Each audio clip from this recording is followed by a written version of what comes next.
the fourth shirt in the series, the green one.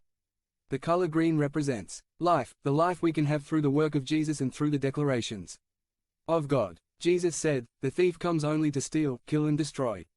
I have come that they may have life, and have it abundantly." John 10:10. Jesus' desire is not to condemn us to death but to grant us life. That work is the direct opposite of Satan's work. Satan came into the world to steal, kill and destroy. That is exactly what he did in the Garden of Eden and what he continues to do today. I know I have referred to the catastrophic Eden event several times in this series. I just want you to understand that the fall of Adam and Eve and what happens after is supremely important. Therefore, I want you to find the third chapter of Genesis again. I would like to highlight something that God said to Adam after his disobedience. Verse 17 says, "Because you listened to your wife and ate from the tree from which I forbade you to eat, cursed is the ground because of you." Genesis 3:17a. Cursed will be the land. Adam and Eve not only brought death to humanity but also to the earth. At that moment, the cycle of life and death began.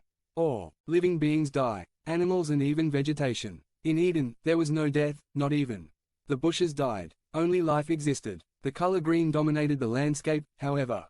After Adam, even all subsequent generations had sinned. They knew a very different reality.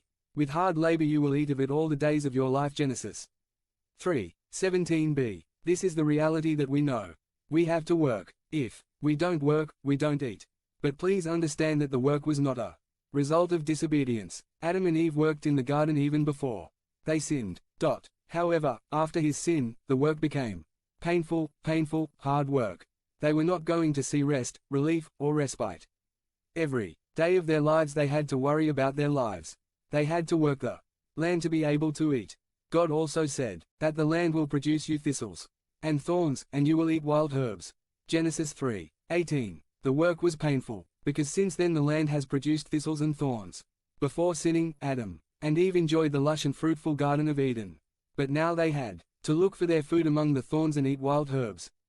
Verse 19 says, "You will earn your bread by the sweat of your brow, until you return to the same land from which you were taken. For you are dust, and to dust you will return." Genesis 3:19. The rest of their lives, they were going to struggle to provide breakfast. They were going to hurt themselves to make lunch. For the rest of their lives, only through the sweat of their brow, they were going to be able to move their lives forward.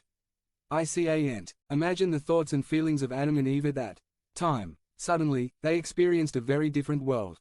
It is not because God abandoned them but because their sin separated them from God. They began to worry about tomorrow. This is the reality that we understand.